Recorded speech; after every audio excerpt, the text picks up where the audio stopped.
Welcome to Kenton Teaches. Enjoy the video. In this video, I will explain how to change ride height on coilovers.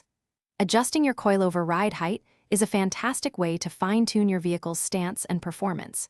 It allows for precise control over how high or low your car sits, impacting both its appearance and handling characteristics. We'll go through the essential steps to ensure you achieve the desired ride height safely and effectively, making your vehicle truly your own. Before you begin, safety is paramount. You'll need a sturdy jack, 2 or 4 reliable jack stands, and a lug wrench to remove your wheels. Crucially, have the specific spanner wrenches that came with your coilovers. These are essential for adjustment. Always ensure your vehicle is on a level surface, securely supported by jack stands, and the wheels are chalked for extra safety.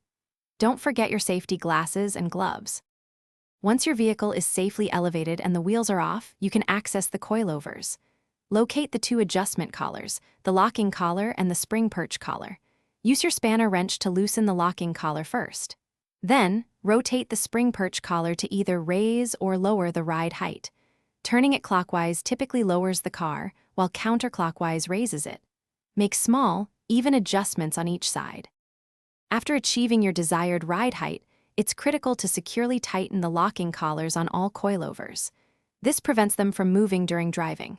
Reinstall your wheels, torque the lug nuts to specification, and carefully lower your vehicle. Drive at a short distance, then bounce the car a few times to allow the suspension to settle. Finally, a professional 4-wheel alignment is highly recommended to ensure proper handling and tire wear. Thanks for watching. Please subscribe if this video was helpful.